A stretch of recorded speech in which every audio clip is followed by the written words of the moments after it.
This is Optimal Finance Daily, episode 248, How to Engineer an Easier Early Retirement Using a Relocation Strategy, Part 1 by Pauline Paquin with PTMoney.com.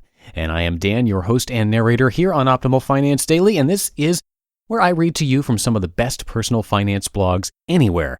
And today's post is a guest article on PT Money. Now, Pauline, our author today, is from investmentzen.com and actually left the 9-to-5 grind 7 years ago to live on her own terms, currently based in sunny Guatemala. And the post is a little on the longer side for this show, so I'm breaking it up into two, like we sometimes do, and just subscribe to this show and you'll get the next episode automatically. And with that, let's get right to today's post as we optimize your life. How to Engineer an Easier Early Retirement Using a Relocation Strategy, Part 1 by Pauline Paquin with PTmoney.com. There's a picture of the view I have in the background as I write this post. This is home. I live there all year round. When I am not on holiday, that is. I have been living on the shores of beautiful Lake Petén in northern Guatemala for 4 years. Before that, life had taken me to Morocco for a year, and then I spent a couple of years on the back of a motorcycle exploring Mexico, the US, and 30 European countries.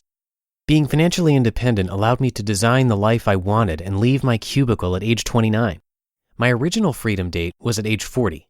How did I cut 11 years off? I saved more aggressively, hustled to earn more, invested more money, and relocated to cheaper countries. Achieving financial independence by earning, saving, and investing. You see, financial independence is achieved through a combination of the following: trying to maximize your earnings, saving as much as possible, and investing said money for higher returns. Earning more money is very powerful because right now you are making ends meet with whatever you make. So if you earn $2,000 a month and can live on that, earning $2,500 a month means easily boosting your savings by an additional $500 or 25% of what you used to make. With the average U.S. savings rate hovering around 5%, that is no small change. In fact, if you invest your extra $500 from age 25 to age 60 in low-cost index funds with a robo-advisor, and if the markets behave like they have over the past 30 years, at an average return rate of 8%, you will end up with over $1 million, $1,161,961 to be exact. Investing more is just as powerful to create your financial independence because if you keep your monthly $500 in a 1% savings account, your nest egg will only be $251,544 after 25 years. $750,000 you didn't have to work for were created by the high interest rate compounding year after year. Which takes us to the saving part. Saving more is a limited endeavor. After you have cut on transportation, reduced your bills, and stopped going to the gym, you still need a roof over your head and food on the table. While saving 100% of your income is unrealistic, not saving enough means you need to save for a longer period of time to reach your goal.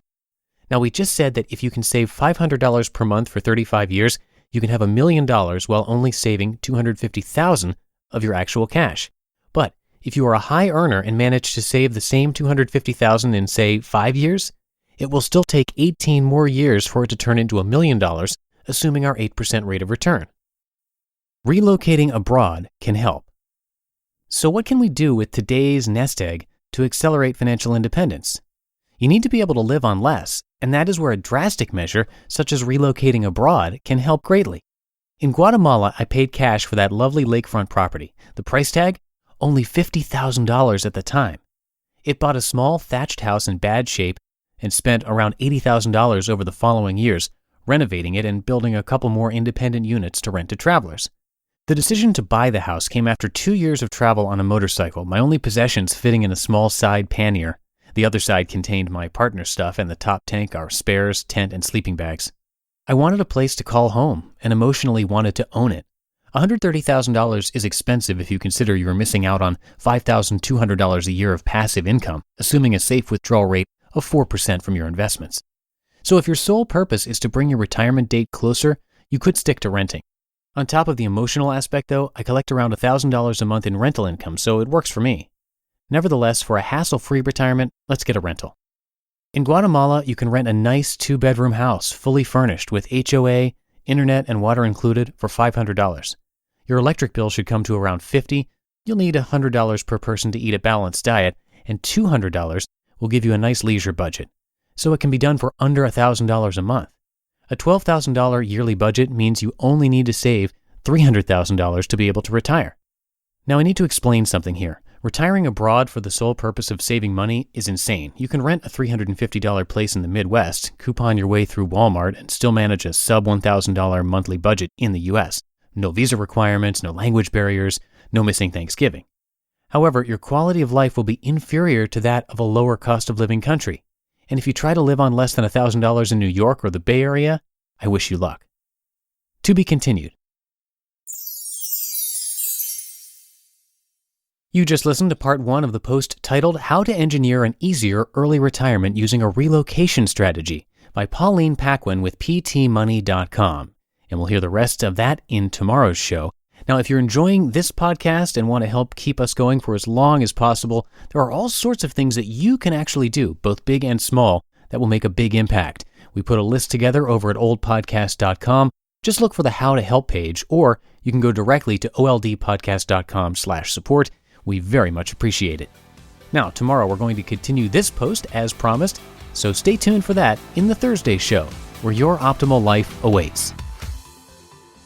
Hello, Life Optimizer. This is Justin Malik, creator and producer of this podcast, but also Optimal Living Daily, the show where I read to you from even more blogs covering finance, productivity, minimalism, personal development, and more from incredible bloggers like Derek Sivers, Zen Habits, Mark and Angel, The Minimalists, and all the ones you hear on this show too. So if you enjoyed today's episode and like taking amazing blogs on the go, come on over to Optimal Living Daily and subscribe to that one too. And together, we'll start optimizing your life. You've been listening to Optimal Finance Daily. Be sure to hit the subscribe button to stay up to date on each new episode and head to oldpodcast.com. That's OLDpodcast.com for a free gift as well as more actionable tips and resources to help you maximize your potential. Thanks for joining us, and remember, your optimal life awaits.